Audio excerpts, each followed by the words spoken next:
నమస్కారం, BTV news కి స్వాగతం. ఈనాటి వార్తలు. క్వాంటమ్ కంప్యూటర్ కి సంబంధించి కీలక ప్రకటన చేసిన సీఎం చంద్రబాబు అమరావతికి క్వాంటమ్ కంప్యూటర్ ని తీసుకువచ్చేందుకు అంతా సిద్ధంగా ఉందని వెల్లడి. శాఖలో ఈ నెల 14-15 తేదీల్లో జరిగే పెట్టుబడుల సదస్సు ఈసారి నిర్మాణాత్మకంగా జరగనుందని స్పష్టీకరణ. తిరుపతి జిల్లా మంగళంలో అటవీ శాఖకు చెందిన ఎర్రచందనం గోడౌన్ ని పరిశీలించిన డిప్యూటీ సీఎం పవన్ కళ్యాణ్ 8 గోడౌన్లో ఉన్న ఎర్రచందనం లాట్ల వివరాలు అడిగి తెలుసుకున్న వైనం.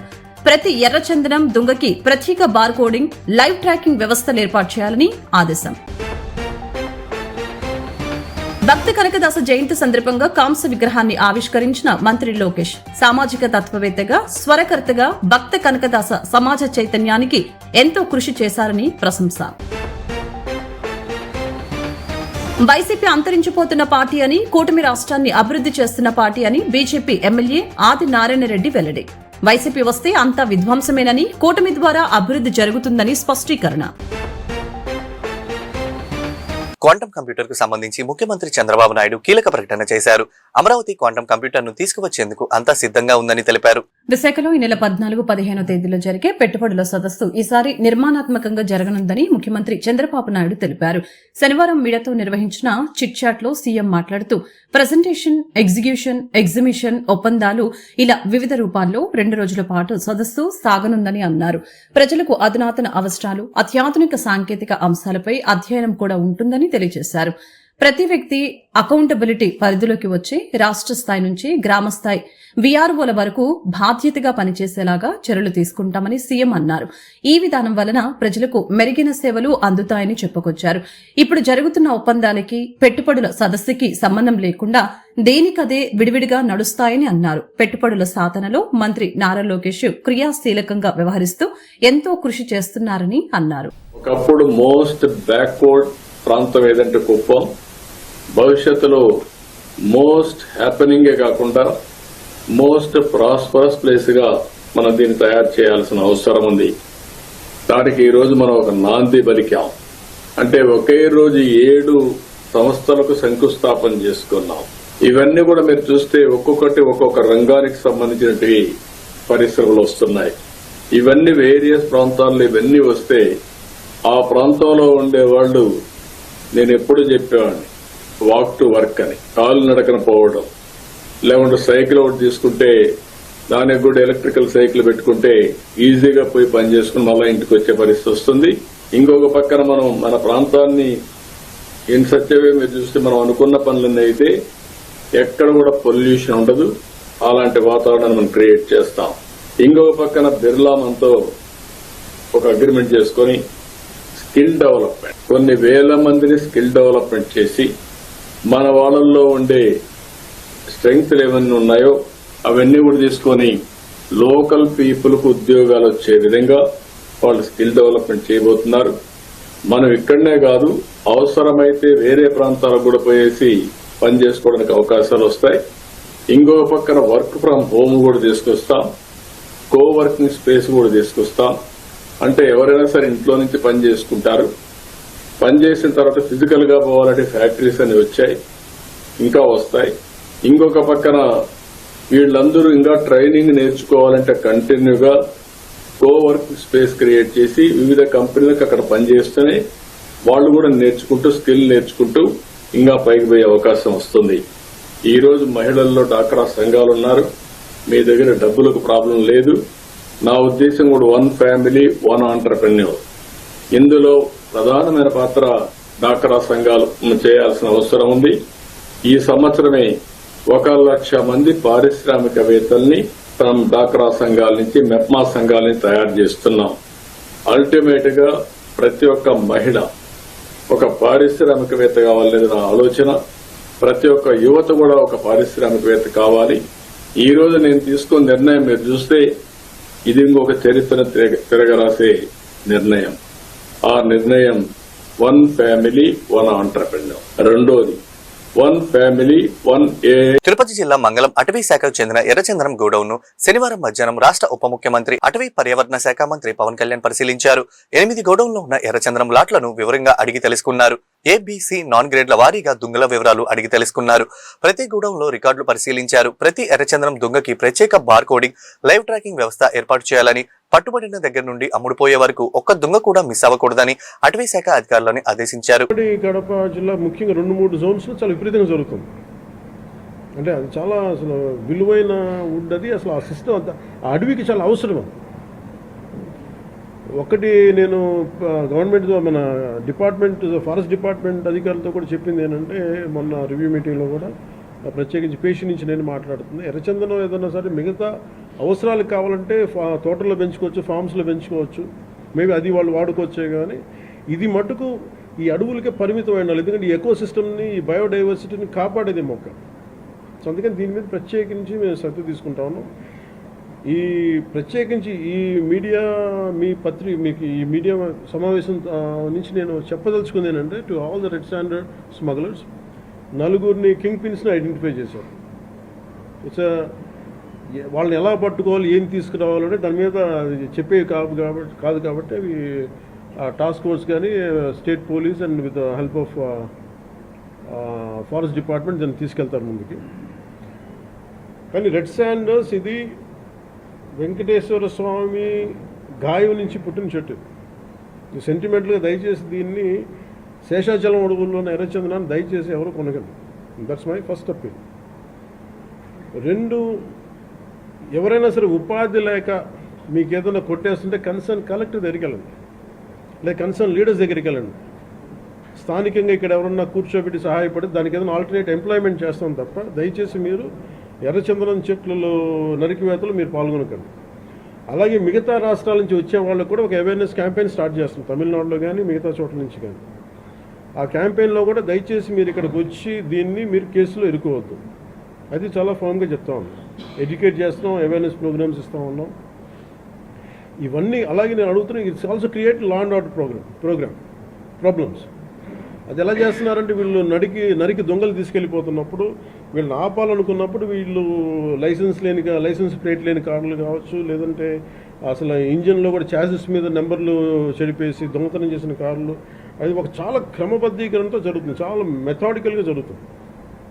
సో వీళ్ళకి మేమేం చేసుకున్నామంటే, 1 సింపుల్ వార్నింగ్ అందరికీ ఇస్తుంది, ముఖ్యంగా రెడ్ శాండర్స్ అందరికీ కూడా.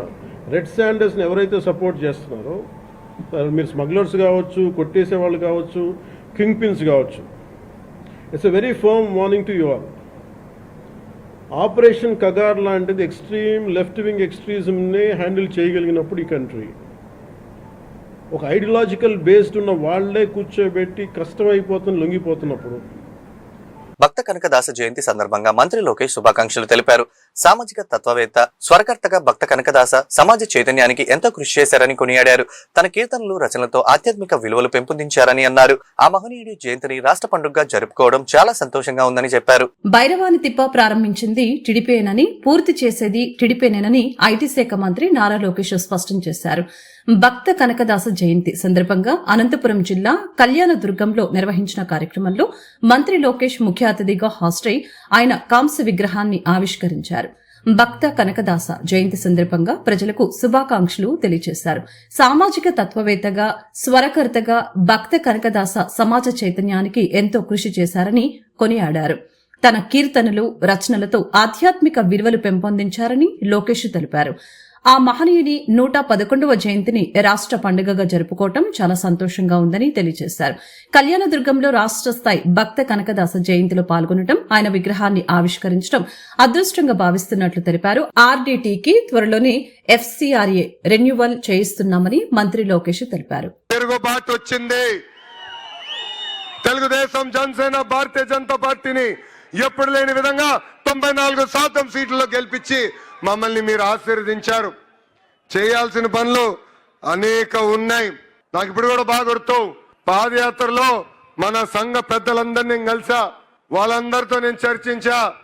ఆనాడే వాళ్ళకు కోరారు, కనకదాస్ గారి జయంతిని రాష్ట్ర పండుగగా శాశ్వతంగా నిర్వహిస్తే బాగుంటుందన్నారు. అది చేసి ఈ రోజు మీ ముందల మీ లోకేష్ నిలబడుతున్నాడు. అంతేకాదు బేరప్ప గారి పేరుతో గుడులు కూడా ఏర్పాటు చేయాలని పెద్దలందరూ కోరారు. నేను టీటీడీతో కూడా మాట్లాడాను. తప్పనిసరిగా గుడులన్నీ అవసరం మేరకు కట్టిస్తామని ఈ సభాముఖంగా హామీ ఇస్తున్నాం. పూజారులకి గౌరవ వేతనం కూడా ఇవ్వాలని పెద్దలందరూ నన్ను అడుగుతాం కూడా జరిగింది. ఆ ఫైల్ కూడా సర్క్యులేషన్ లో ఉంది. తొందరలో కూడా అది అందజేస్తామని ఈ సభాముఖంగా హామీ ఇస్తున్నాం. మా కురుబ సోదరులతో కోసం గతంలో అనేక కమ్యూనిటీ గల ప్రభుత్వాలు మారినాయి. ఆ పనులు పూర్తవలేదు. వచ్చే 12 నెలల్లో కురుబ భవనాలన్నీ పూర్తి చేసి మా కురుబ సోదరులకు అందజేసే బాధ్యత మీ లోకేష్ తీసుకుంటాడు. ఆదరణ పథకం కింద పనిముట్లు అందజేయాలని గౌరవ ముఖ్యమంత్రి గారు ఇప్పుడే గౌరవ మంత్రి సవితమ్మ గారితో కూడా చర్చిస్తాం జరిగింది. ఆ కార్యక్రమం కూడా ముందలు తీసుకెళ్తాం. కురుబ సోదరులకి ఇన్సూరెన్స్ కార్యక్రమం కూడా చేస్తే బాగుంటుందని పెద్దలు గతంలో కోరారు. అదేవిధంగా గొర్రెలకి మేత కానివ్వండి, మందులు కానివ్వండి, షెడ్లు కూడా ఏర్పాటు చేస్తే బాగుంటుందని కోరారు. నాకు అన్న సమానమైన నా పవన్ అన్న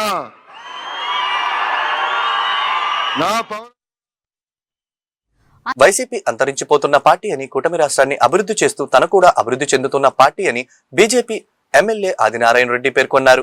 వైసీపీ వస్తే అంతా విధ్వంసమేనని, కూటమి ద్వారా అభివృద్ధి జరుగుతుందని స్పష్టం చేశారు. వైసీపీ అవకతవకలపై మాట్లాడి సోషల్ మీడియాలో తనపై విచక్షణారహితంగా కామెంట్లు చేస్తున్నారని చెప్పారు. తాను ఎక్కడికి రమ్మన్నా వచ్చి డిబేట్ చేయడానికి సిద్ధంగా ఉన్నానని ఛాలెంజ్ విసిరారు. BJP MLA Adinarayana Reddy BJP రాష్ట్ర కార్యాలయంలో మీడియా సమావేశం నిర్వహించారు. ఈ సమావేశంలో ఆయన మాట్లాడుతూ వైసీపీ హయాంలో అనేక అవకతవకలు జరిగాయని, వాటిని ప్రస్తావిస్తే తనపై రాచమల్ల ప్రసాద్ రెడ్డి, రామ సుబ్బారెడ్డి చాలా కామెంట్లు చేశారని తెలియజేశారు. వైసీపీ ఒక అంతరించిపోయే పార్టీ అని, ఆర్ కాంగ్రెస్ పోయింది, ఐ కాంగ్రెస్ పోయింది, వై కాంగ్రెస్ కూడా పోతుందని అన్నారు. జగన్ ఆకాశమంతా సంపాదించి ఆవగింజంతా సాయం చేసే వ్యక్తిని తెలిపారు. అమరావతి అభివృద్ధి, పోలవరం నిర్మాణం, రైల్వే జోన్, ప్రైవేటు కంపెనీల పెట్టుబడులు వైసీపీ ఆపలేదని అన్నారు. జగన్ బ్రతుకంట సిట్ మీద హాజరవటానికి సరిపోతుందని చెప్పారు. ఐఐటి ర్యాంకు తెచ్చుకున్న వ్యక్తిపై ఐటీఐ ఫెయిల్ అయిన వ్యక్తి మాట్లాడినట్లు జగన్ చంద్రబాబుపై మాట్లాడుతున్నట్లు ఉందని తెలిపారు. తనెక్కడికి రమ్మన్నా వస్తానని, డిబేట్ చేయడానికి సిద్ధమని జగన్ కు సవాల్ విసిరారు. అంతరించుతుంది కాబట్టి మీరు మేము ఛాలెంజ్ గా చెప్తున్నాం. లోకల్ బాడీ ఎలక్షన్ కానీ 2029 ఎలక్షన్లు కానీ కూటమి మరింత పెరిగి పెరిగి పెరిగి అంతరిక్ష స్థాయికి ఎదుగుతుంది. నీది తరిగి అంతరించిపోతుంది. నువ్వు మానవాడైనా నీ సిద్ధాంతాలు నీ ఊగదప్పుడు ఎత్తిపోయింది. అసెంబ్లీకి రావు, మీడియా పాయింట్ నుంచి రావు. ఎందుకంటే నీ ముఖం చూపి లేకుండా వాడా భయపడి వస్తాడు. రావచ్చు కదా, నీకు టైం కావాలి. ఇంతసేపు ప్రతిపక్ష నాయకుడిగానే నువ్వు మాట్లాడేది, ప్రతిపక్ష నాయకుడిగా లేకుండా మీడియా పాయింట్ వచ్చి మాట్లాడేవా? ఊరిగా అండర్ గ్రౌండ్లో కూర్చొని నేను ఇంతకుముందు చెప్పిన ఎగ్జామ్ రాసింది పరీక్ష అక్కడ రాస్తే జరుగుతుంది. ఇంట్లో కూర్చొని సూచనాత రాసి నీకేం మార్కులు రావు, చెల్లవు. అది ఎట్లుందంటే ఐఐటి పాస్ అయినా ర్యాంకు తెచ్చుకుంటే కూటమిని ఐటీఐ ఫెయిల్ అయినాడు. ఐటీఐ ఫెయిల్ అయిన అతను ఐఐటి ర్యాంకర్ను మాట్లాడినట్టుంది. ఇంటర్ ఫెయిల్ అయిన వ్యక్తి నీట్ ఎగ్జామ్లో ర్యాంకర్లు తెచ్చి మాట్లాడినట్టుంది. మీరందరూ తెలుసుకోవాలి. ఫస్ట్ వైఎస్ఆర్ పార్టీ ఏంది, కూటమి ఏంది, మోడీ గారి సపోర్ట్ ఏంది, వికసిత భారత్ మా యొక్క బయట బోర్డు ఉంది. మేము ఇక్కడే మేడ్ ఇన్ ఇండియా విదేశీ వస్తువులు తగ్గించుకున్నాం, సుంకాలు తగ్గించుకున్నాం, బయో ఆల్కహాల్ తయారు చేద్దాం, ఎలక్ట్రికల్ వెహికల్స్ కావాల్సినంత కరెంటు తయారు చేసి ఎక్కడ చూసినా ఛార్జింగ్ స్టేషన్లో పెట్టి రాబోయే విప్లవం జరగబోతుంది. ఆటోమొబైల్ ఫీల్డ్ ఎక్కడ చూసినా ప్రొడక్షన్ కరెంటు, ట్రాన్స్మిషన్ లైన్స్. అత్యుత్తమ విలువలు స్పందించే తత్వం ఉన్న బెజవాడ బార్ అసోసియేషన్ దేశంలో మారుమూలలో జరిగిన ఘటనలపై స్పందించిన సందర్భాలు అనేకంగా ఉన్నాయని సీనియర్ జడ్జ్ మానవేంద్రనాథ్ రాయ్ వెల్లడించారు. దేశంలోనే బెజవాడ బార్ అసోసియేషన్ ప్రత్యేకంగా ఉందని చెప్పారు. సహృదయ భావ వాతావరణంలో జరిగే ఆట పోటీలను మానవ వికాసాన్ని పెంపొందించుతాయని స్పష్టం చేశారు. ఏపీ స్టేట్ బార్ అసోసియేషన్ ఆధ్వర్యంలో రాష్ట్ర స్థాయి క్యారమ్ అండ్ ట్రస్ట్ టోర్నమెంట్ శనివారం ప్రారంభమైంది. కార్యక్రమాన్ని హైకోర్టు న్యాయమూర్తులు జస్టిస్ మానవేంద్రనాథ్ రాయ్, జస్టిస్ జై సూర్య పాల్గొని ప్రారంభించారు. ఈ సందర్భంగా వారు మీడియాతో మాట్లాడారు. దేశంలోనే బెజవాడ భారత అసోసియేషన్ కి ఒక ప్రత్యేకత ఉందని, దేశంలోని ఏ మారుమూల జరిగిన సంఘటనలపై బెజవాడ బార్ అసోసియేషన్ స్పందిస్తుందని తెలియజేశారు. సంఘటితంగా ఉండి ప్రభుత్వం నుంచి రావాల్సిన సంక్షేమ ఫలాలని అందుకోవాలని తెలిపారు. మంచి వాతావరణంలో జరిగే ఆటల పోటీలు మానవ వికాసాన్ని పెంపొందిస్తాయని అన్నారు. బెజవాడ బార్ అసోసియేషన్ లో జరుగుతున్న ఆటల పోటీలను ప్రారంభించడం తనకెంతో సంతోషంగా ఉందని తెలిపారు. పోటీలు నిర్వహిస్తున్న నిర్వాహకులను అభినందించారు. శక్తికి పేరుగాంచినటువంటి bar association Vijayawada bar association ఉమ్మడి రాష్ట్రంలోనే ప్రస్తుత ఆంధ్రప్రదేశ్ రాష్ట్రంలో కూడా ఎంతో చైతన్యవంతమైనటువంటి bar association Vijayawada bar association. ఈ బార్ అసోసియేషన్ నాకు ఎంతో అనుబంధం, ఆప్యాయత 2012 నుంచి కూడా నాకు ఏర్పడింది. ఇక్కడ మొట్టమొదటిసారిగా నేను ఇక్కడికి వచ్చేటప్పుడు కోర్టు బిల్డింగ్ గురించి ఇక్కడ ఒక పెద్ద సమస్యగా ఉండేటప్పుడు దాన్ని అప్పుడు మన బార్ అసోసియేషన్ అధ్యక్షుడు జీవీఆర్ గారు, అలాగే బాషా గారు, ముఖ్యంగా జీవీఆర్ గారు నా వెంటపడి నాకు అసలు ఊపిరి పీల్చుకునే పరిస్థితి లేకుండా చేసేవారు.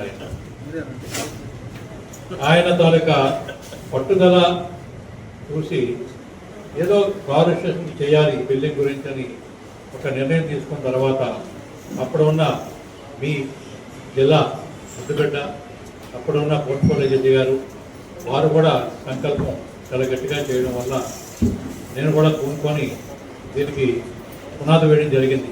ఈ బిల్డింగు కట్టడానికి అప్పుడు మొదలుపెట్టిన ఆ కార్యం కాస్త ఆలస్యమైనా సరే అంతగా దాని కార్యరూపం దాల్చండి. ఇప్పుడు మీరంతా కూడా ఆ కోర్టులోని అనుకూలమైన పద్ధతిలో పనిచేయడం జరుగుతుంది.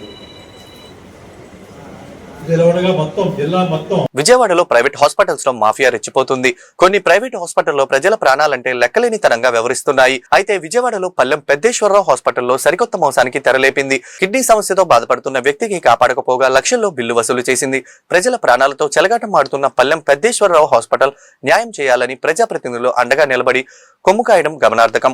ఇంకా తమకు దిక్కెవరని మోసపోయిన రోగి బంధువులు విలపిస్తున్నారు. విజయవాడలో ప్రైవేట్ హాస్పిటల్స్ ఆగడాలు మితిమీరాయి. నగరంలోని పల్లెం పెద్దేశ్వరరావు ఆసుపత్రిలో జరిగిన ఘటన అందుకు నిదర్శనంగా నిలిచింది. వివరాల్లోకి వెళ్తే కృష్ణా జిల్లా కలిదిండి మండలం గురువయ్య పాలనకి చెందిన వైదేహి, వయసు 60 సంవత్సరాలు, కిడ్నీ సమస్యతో ఆసుపత్రిలో చేరింది. మహిళ కోలుకుంటుందని చెప్పి ఆసుపత్రి నిర్వాహకులు 2.5 లక్షల బిల్లు వసూలు చేశారు.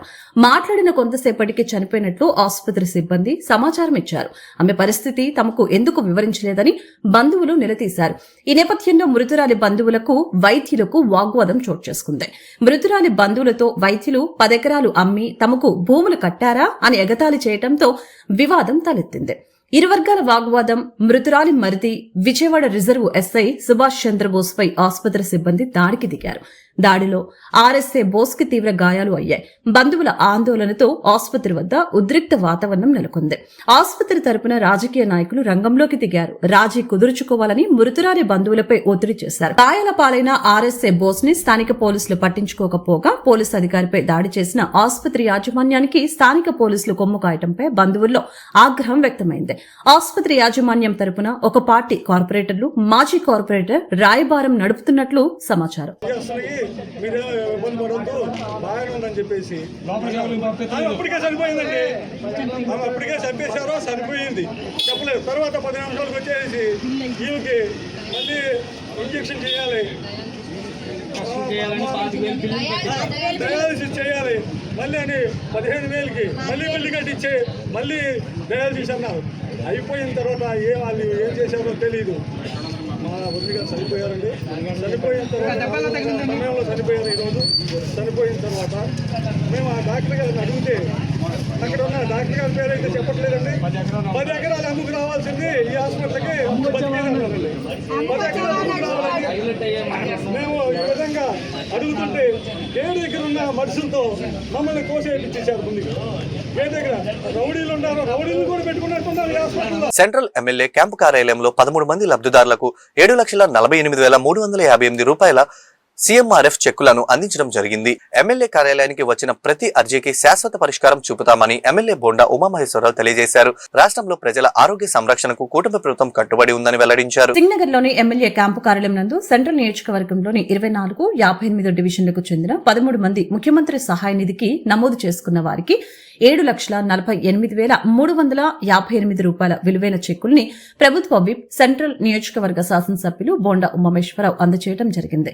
ఈ సందర్భంగా బోండా ఉమా మాట్లాడుతూ రాష్ట్రంలోని పేద మధ్యతరగతి ప్రజలెవరూ కూడా వైద్య ఖర్చుల నిమిత్తం అప్పుల పాలు కాకూడదన్న సీఎం చంద్రబాబు ఆలోచన మేరకు సెంట్రల్ నియోజకవర్గ ఎమ్మెల్యే కార్యాలయంలో కూటమి ప్రభుత్వం ముఖ్యమంత్రి సహాయ నిధి కింద ప్రజలకు సకాలంలో సీఎంఆర్ఎఫ్ చెక్కులు, ఎల్ఓసీలు అందజేస్తున్నామని తెలియజేశారు.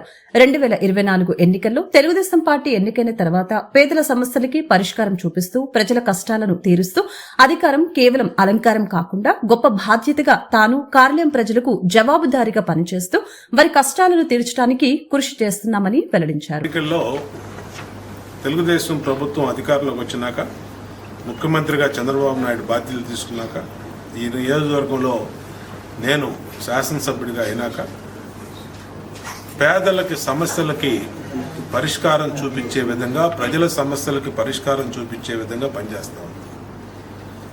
అధికారం అనేది మాకు అలంకారం కాదు, అధికారం అనేది ఒక బాధ్యత. ప్రజలకి జవాబుదారితనంగా పనిచేస్తూ వాళ్ళ కష్టాలు ఎమ్మెల్యే కార్యాలయానికి ఏ సమస్య మీద అర్జీ వచ్చినా ఆ అర్జీకి ఒక పరిష్కారం చూపించే విధంగా ముందుకెళ్తాము.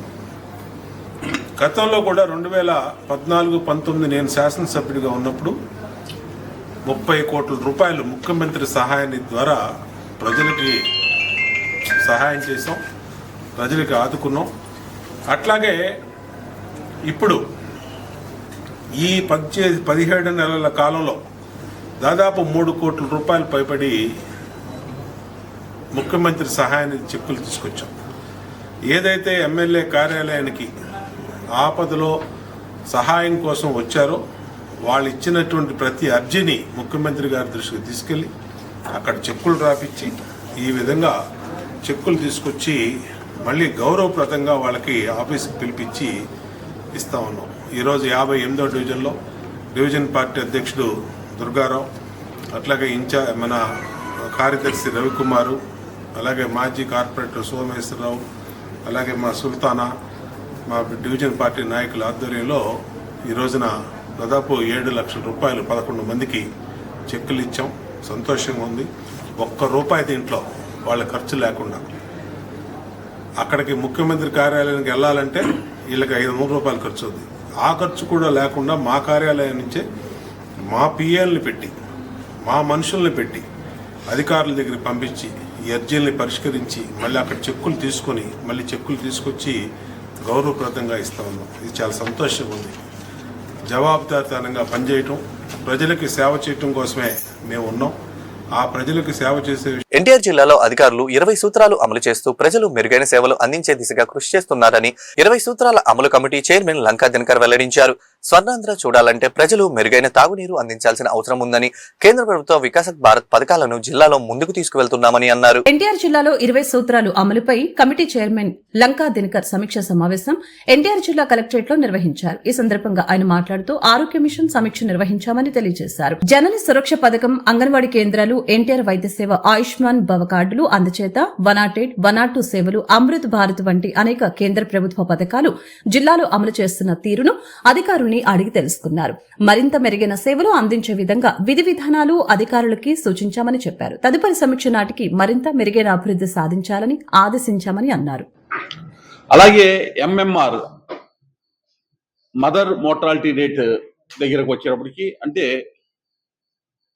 తల్లికి సంబంధించినటువంటి వారికి సంబంధించినటువంటి మోర్టాలిటీ రేట్లో రాష్ట్రంలో 47% ఉంటే ఈ యొక్క జిల్లాలో 33% ప్రోగ్రెసివ్గా ఉంది. ఇంకొంచెం మెరుగ్గా ఫలితాలు ఈ జిల్లా నుంచి రాబట్టాలి అనేటటువంటి ఒక నిర్ణయాన్ని కూడా అధికారులకి తెలియజేయటం జరిగింది. ఎందుకంటే ప్రోగ్రెసివ్ డిస్ట్రిక్ట్ కాబట్టి ఇంకా కూడా 33%ని తగ్గించేటటువంటి ప్రయత్నం చేయాలని అధికారులకి సూచనలు ఇవ్వటం జరిగింది.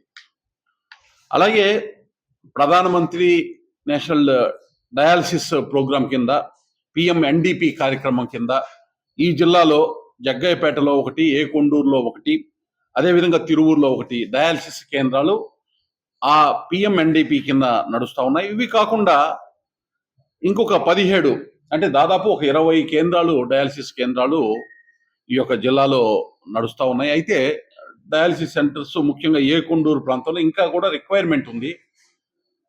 ఆ రిక్వైర్మెంట్ని ఏ విధంగా మీటిగేట్ చేయాలి అనేటటువంటిది గౌరవ ఆరోగ్య శాఖ మంత్రి గారి ద్వారా జిల్లా అధికారులు త్వరగా ఆ కార్యక్రమాన్ని కూడా పూర్తి చేసేదానికి కార్యాచరణ తీసుకోవాలనేటటువంటి దాన్ని వారికి తెలియజేయడం జరిగింది. అలాగే ఎనిమియాకి సంబంధించి కూడా ఏదైతే ఉందో ఒకసారి చూసినట్లయితే లాస్ట్ ఇయర్ 54% వరకు ఉన్నటువంటి ఆ పర్సంటేజ్ని 24%కి తగ్గించడం జరిగింది. అంటే వారికి కావాల్సినటువంటి మెడిసిన్ ఏదైతే ఉందో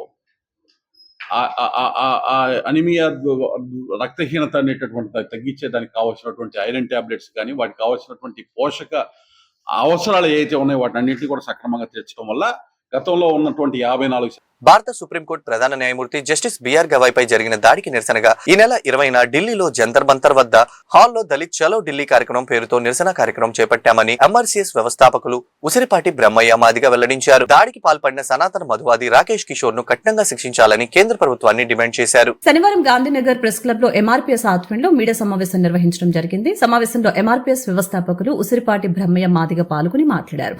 దేశంలోని అత్యుత్తమ న్యాయస్థానం సుప్రీంకోర్టు ప్రధాన న్యాయమూర్తిపై దాడి చేస్తే అధికార ప్రతిపక్ష పార్టీలన్నీ కేవలం సానుభూతి ప్రకటనలకే పరిమితమైందని మండిపడ్డారు. దాడికి పాల్పడిన రాకేష్ కిషోర్ ని శిక్షించేందుకు చర్యలు లేవని అన్నారు. ఇది కేవలం గవాయ్పై దాడి మాత్రమే కాదని దళితులపై దాడి అని చెప్పారు. దాడి చేసిన వారిని శిక్షించే వరకు తమ పోరాటం ఆగదని తెలిపారు. కార్యక్రమానికి పెద్ద ఎత్తున ప్రజలు తరలివచ్చి జయప్రదం చేయాలని కోరారు. అతను కూడా మనువాది కావడమేనా అని చెప్పని మేము సూటిగా ప్రశ్నిస్తా ఉన్నాం. నరేంద్ర మోడీ గారికి భారత రాజ్యాంగం పట్ల, భారత రాజ్యాంగ వ్యవస్థల పట్ల, ఈ దేశ న్యాయ వ్యవస్థ పట్ల, ఈ దేశంలో ఉండబడినటువంటి 140 కోట్ల మంది భారతీయుల పట్ల, అందులో ఉండబడినటువంటి 40 కోట్ల మంది దళితుల పట్ల ఏ మాత్రం ఆయనకి గౌరవం ఉన్నా, ఏ మాత్రం ఆయనకి విశ్వాసం ఉన్నా, ఏ మాత్రం ఆయనకి చిత్తశుద్ధి ఉన్నా ఈ దాడుకు పాల్పడినటువంటి రాకేష్ కిషోర్ ని కఠినంగా శిక్షించాల్సిన బాధ్యత నరేంద్ర మోడీ గారి మీదే ఉంది, ప్రధానమంత్రి మీదే ఉంది. కారణం న్యాయ వ్యవస్థల్ని కాపాడుతానని, రాజ్యాంగ వ్యవస్థల్ని కాపాడుతానని రాజ్యాంగం మీద ప్రమాణం చేసి ప్రధానమంత్రిగా ఆయన మూడోసారి అయిన విషయాన్ని మేము గుర్తు చేస్తా ఉన్నాం. రాజ్యాంగం మీద ప్రమాణం చేసి భాషలకి మతాలకి అతీతంగా, రాగద్వేషాలకు అతీతంగా ఈ దేశాన్ని పరిపాలిస్తానని చెప్పినటువంటి ప్రధానమంత్రి గారు ఈ రోజు ఒక దళితుడి మీద సనాతన ధర్మానికి అడ్డం కలిగిస్తే ఇలాగే ఉంటుందని చెప్పి దాడి చేసినటువంటి ఆ బుద్ధాయిని, ఆ ఉన్మాదిని, ఆ మనువాదిని శిక్షించడంలో ఎందుకు రాష్ట్ర ప్రభుత్వం, ఎందుకు ఢిల్లీ ప్రభుత్వం ఆలోచిస్తుందో, ఎందుకు కేంద్ర ప్రభుత్వం ఆలోచిస్తుందో ఈ 140 కోట్ల మంది ప్రజలకు సమాధానం చెప్పాల్సిన బాధ్యత నరేంద్ర మోడీ గారికి ఉందని చెప్పి మేము తెలియజేస్తూ ఉన్నాం. లేదు, మీరు గతంలో లాగా త్రేతాయుగంలో జరిగినట్టు ఆనాడు వాలిని చంపడానికి సుగ్రీవుని అడ్డం పెట్టినట్టు, రావణుని చంపడానికి విభీషణుని అడ్డం పెట్టినట్టు ఈ రోజు బాబాసాహెబ్ అంబేద్కర్ వారసుడైనటువంటి, బాబాసాహెబ్ అంబేద్కర్ భావజాలంతో ఉండబడినటువంటి బిఆర్ గవాయ్ గారి మీద మా దళితుడి చేతే దాడి చేయించడం అనేది మీ కుట్రలో భాగమా అని చెప్పి మేము ప్రశ్నిస్తా ఉన్నాం. మీరు అలాంటి కుట్రలు చేస్తే ఆనాడు అంబేద్కర్ లేడు, ఆనాడు మాకు రాజ్యాంగం లేదు, ఆనాడు మనుధర్మమే ఈ దేశాన్ని పరిపాలించింది, మనుధర్మమే వర్ణ వ్యవస్థ. సుప్రీంకోర్టు ప్రధాన న్యాయమూర్తి శ్రీ బిఆర్ గవాయ్ గారిపై జరిగిన దాడికి నిరసనగా మరి ఈ నెల 20వ తారీఖున ఢిల్లీ జంతర్ మంతర్ దగ్గర ఆ దోషికి కఠినంగా శిక్షించాలని మరి SC ST BCల అన్ని కుల సంఘాలు, ప్రజాస్వామ్యవాదులందరూ కూడా కలిసి ధర్నా చేయబోతున్నాం. మహాధర్నా మాదిగ రిజర్వేషన్ పోరాట సమితి వ్యవస్థాపకులు ఉసిరిపాటి బ్రహ్మయ్య గారి నాయకత్వంలో ఈ నెల 20వ తారీఖున జంతర్ మంతర్ ఢిల్లీ దగ్గర మరి ఈ ధర్నాకు అందరూ పాల్గొనాలని, పాల్గొని ప్రజాస్వామ్యాల పరిరక్షణ కోసం దోషిని శిక్షించి అవసరమైతే దేశ బహిష్కరణ చేయాలని అన్ని రాజకీయ పార్టీలని, కుల సంఘాలని, మతాలని అన్నింటిని కూడా వినియోగించుకుంటున్నాం. దయచేసి ఈ కార్యక్రమాన్ని జయప్రదం చేసి తద్వారా డాక్టర్ బిఆర్ అంబేద్కర్ ఆయన ఆశయాలకు అనుగుణంగా భారత రాజ్యాంగం పట్ల మరి నిజమైన స్వచ్ఛమైన మరి బాధ్యత రాజకీయ నాయకులకు ఉంటే ఇంతవరకు సరైన ఖండన కూడా ఇవ్వలేని పరిస్థితి. ఇక్కడ ధార్మిక పరిషత్ నిర్లక్షణ ధోరణితోనే మతపరమైన కార్యక్రమం ఎన్నికల రణరంగంగా మారిపోయిందని శ్రీమద్ విరాట్ పోతులూరి వీరబ్రహ్మేంద్ర స్వామి మఠం గురుపత్ని మారుతి మహాలక్ష్మి ఆరోపణలు చేశారు. శిష్యులతో సమావేశమని ప్రకటించి మఠంలో ఉన్న రిజిస్టర్ ద్వారా శిష్యులను గుర్తించడం చేయకుండా లారీల కొద్దీ జనాలను తరలించి అల్జల్లు సృష్టించే ప్రయత్నం వెంకటాద్రి స్వామి చేశారని ఆమె ఆరోపించారు. శ్రీ మధ్విరాట్ పోతులూరి వీరబ్రహ్మేంద్ర స్వామి వారి మఠం గురుపత్ని మారుతి మహాలక్ష్మి గాంధీనగర్ ప్రెస్ క్లబ్ లో మీడియాతో మాట్లాడారు. ఈ సందర్భంగా ఆమె మాట్లాడుతూ హైకోర్టు ఆదేశంతో ధార్మిక పరిషత్ వీరబ్రహ్మేంద్ర స్వామి వారి మఠంలో మఠాధిపతిని ఎంపిక చేయడానికి జరిగిన ప్రక్రియ ఒక ప్రహసనంగా రాజకీయ ఎన్నిక వలె జరిగిందని తెలియజేశారు. ఈ ప్రక్రియను నిలుపుదల చేయాలని అన్నారు. మఠాధిపతి ఎన్నిక ప్రక్రియ హైకోర్టు తీర్పునకు దేవాదాయ చట్టం 1987కి వ్యతిరేకమని తెలియజేశారు. శిష్యుల ద్వారా మఠాధిపతిని ఎంపిక జరగాలని హైకోర్టు నిర్ణయం చేసినా కూడా అందుకు విరుద్ధంగా అభిప్రాయ సేకరణ జరిగిందని తెలిపారు. వెంకటాద్రి స్వామి లారీలతో ప్రజలను తరలించి శాంతి భద్రతలకి విఘాటం కలిగే విధంగా ప్రక్రియను బలవంతంగా జరిగేలా చేశారని చెప్పారు. ఈ ఎన్నిక ప్రక్రియను నిలుపుదల చేయాలని డిమాండ్ చేశారు. వ్యవస్థాపక అధ్యక్షుడిని భారతీయ సనాతన హైందవ ధర్మంలో హిందూ మతంలో మొట్టమొదటిసారిగా ఒక మఠంలో శిష్యుల ద్వారా మఠాధిపతిని ఎంపిక చేయమని గౌరవ హైకోర్టు ధార్మిక పరిషత్తుని నిర్దేశించగా పూజనీయ ఎన్టీఆర్ ఇంట్రడ్యూస్ చేసినటువంటి చట్టం ప్రకారము జరగవలసినటువంటి మఠాధిపతి ఎంపిక ప్రక్రియ వీరబ్రహ్మేంద్ర స్వాముల వారి మఠంలో రాజకీయ రణరంగం వలె కోలాహలంగా ప్రజలను లారీలతో తీసుకువచ్చి జరిగింది. ధర్మ సంస్థాపనార్థం ఏర్పడినటువంటి ధార్మిక పరిషత్తు గౌరవ హైకోర్టు ఉత్తర్వులతో జరగవలసినటువంటి ఈ సమావేశము కేవలం ఒక రాజకీయ ప్రక్రియలాగా, ఒక ప్రహసనంలాగా ముగిసిందని గురుపత్ని గారు కూడా చెప్పి ఉన్నారు. ఈ యొక్క సమావేశము ఏ విధంగా కూడా ఒక మఠాధిపతిని ఎంపిక చేయడానికి జరిగినటువంటి సమావేశంగా జరగలేదు. పూజ్య ఎన్టీఆర్ ధార్మిక పరిషత్ ఇచ్చినటువంటి చట్టం ప్రకారము ఇదే సాంప్రదాయానికి చెందినటువంటి మఠాధిపతులు మఠం యొక్క శిష్యులతోనూ సమావేశం ఏర్పాటు చేసి ఆ సమావేశం ద్వారా నిర్ణయం కాబడినటువంటి వ్యక్తిని తదుపరి మఠాధిపతిగా నియామకం చేయవలసినటువంటి గుర్తింపు ఇవ్వవలసినటువంటి ఇది చట్టం ప్రకారము జరగవలసినటువంటి ప్రక్రియ. అయితే మనకి పూజ్య ఎన్టీఆర్ ఈ చట్టాన్ని ఎందుకు తీసుకొచ్చారు అనేది మనం అబ్జర్వ్ చేస్తే పూజ్య ఎన్టీఆర్ ఈ ఎండోమెంట్స్ యాక్ట్ని తీసుకురావడానికి అంతకుముందు మందు, విందు, పొందు ఇలాంటి వాటికి మఠం యొక్క నిధులను, మఠంకు వచ్చేటటువంటి కానుకలను అనేక మంది మఠాధిపతులు, వారి యొక్క కుటుంబ సంబంధికులు, వారి శిష్యులు వాటిని మరల్చుతూ ఉండగా జస్టిస్ చెల్లా కొండయ్య అనే వారి నేతృత్వంలో ఒక కమిటీని ఫామ్ చేసి ఆ కమిటీ ఇచ్చినటువంటి నివేదిక ఆధారంగా ఈ ఎండోమెంట్స్ యాక్ట్ 1987 తీసుకురావడం జరిగింది. ఈ యాక్ట్ మీద లక్ష్మణ యతీంద్రులు అనేవారు కోర్టులో కేసు వేశారు. లక్ష్మణ యతీంద్రులు వర్సెస్ స్టేట్ ఆఫ్ ఆంధ్రప్రదేశ్ ఈ కేసులో గౌరవ సుప్రీంకోర్టు తీర్పు చెప్తూ ఇదే విధంగా ఎగ్జాక్ట్ గా మఠం యొక్క నిధులను, కానుకలను అనైతికమైనటువంటి లేదా విలాసవంతమైనటువంటి జీవితాలకి అనేక మంది మఠాధిపతులు తరలిస్తూ ఉన్నారు. వాటిని అలా చేయకుండా ఒక సక్రమమైనటువంటి రీతిలో మరల్చడానికి, ఉపయోగించడానికి ఈ చట్టం తీసుకురాబడింది. అందువల్ల ఇది చట్టబద్ధమైన విషయమే అని చెప్తూ ధార్మిక పరిషత్ యొక్క రోల్ ఈ చట్టంలో ధార్మిక పరిషత్ యొక్క ధర్మ సంస్థాపనార్థం ఏర్పడిన ధార్మిక పరిషత్ గౌరవ హైకోర్టు ఆదేశంతో జగద్గురు శ్రీమద్ విరాట్ పోతులూరి వీరబ్రహ్మేంద్ర స్వామి వారి మఠంలో నూతన మఠాధిపతిని ఎంపిక చేయడానికి జరిపిన ప్రక్రియ ఒక ప్రహసనంగా రాజకీయ ఎన్నికల్లాగా జరిగింది. హిందూ మత చరిత్రలో మొదటిసారి ఇలా ఒక మఠంలో శిష్యుల ద్వారా మఠాధిపతి ఎంపిక జరగడానికి శ్రీ వీరబ్రహ్మేంద్ర స్వామి వారి మఠం వేదిక కాగా, ధార్మిక పరిషత్ యొక్క నిర్లక్ష్య ధోరణితో మతపరమైన కార్యక్రమం ఎన్నికల రణరంగంగా జరిగింది. ధార్మిక పరిషత్ పూజ్య ఎన్టీఆర్ తెచ్చిన చట్టం ప్రకారం ఇదే సాంప్రదాయం ఉన్న మఠాధిపతులతోనూ సదరు మఠము యొక్క శిష్యులతోనూ సమావేశం ఏర్పాటు చేసి ఆ సమావేశం నియమించిన వ్యక్తిని మఠాధిపతిగా గుర్తింపు చేయవలసి ఉండగా, అలా చేయకుండా అభిప్రాయ సేకరణ చేస్తున్నామని ప్రకటన ఇచ్చి కనీసం ఆ ప్రకటన ప్రకారం కూడా చేయకుండా సాధారణ ప్రజలందరినీ సమావేశంలోకి రమ్మని చెప్పి, దాంతో ఈ సమావేశం ఒక ఎన్నికల రణరంగం వలె. క్వాంటమ్ కంప్యూటర్ కి సంబంధించి కీలక ప్రకటన చేసిన సీఎం చంద్రబాబు అమరావతికి క్వాంటమ్ కంప్యూటర్ ని తీసుకువచ్చేందుకు అంతా సిద్ధంగా ఉందని వెల్లడి. శాఖలో ఈ నెల 14-15 తేదీలో జరిగే పెట్టుబడుల సదస్సు ఈసారి నిర్మాణాత్మకంగా జరగనుందని స్పష్టీకరణ. తిరుపతి జిల్లా మంగళంలో అటవీ శాఖకు చెందిన ఎర్రచందనం గోడౌన్ ని పరిశీలించిన డిప్యూటీ సీఎం పవన్ కళ్యాణ్ 8 గోడౌన్లో ఉన్న ఎర్రచందనం లాట్ల వివరాలు అడిగి తెలుసుకున్న వైనం.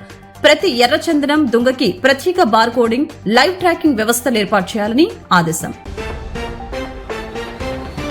భక్త కనకదాస జయంతి సందర్భంగా కాంస్య విగ్రహాన్ని ఆవిష్కరించిన మంత్రి లోకేష్. సామాజిక తత్వవేత్తగా, స్వరకర్తగా భక్త కనకదాస సమాజ చైతన్యానికి ఎంతో కృషి చేశారని ప్రశంస. వైసీపీ అంతరించిపోతున్న పార్టీ అని, కూటమి రాష్ట్రాన్ని అభివృద్ధి చేస్తున్న పార్టీ అని బీజేపీ ఎమ్మెల్యే ఆది నారాయణ రెడ్డి వెల్లడి. వైసీపీ వస్తే అంతా విధ్వంసమేనని, కూటమి ద్వారా అభివృద్ధి జరుగుతుందని స్పష్టీకరణ. ఈ వార్తలు ఇంతటితో సమాప్తం. తిరిగి మరో బులెటిన్లో మళ్ళీ కలుద్దాం. నమస్కారం.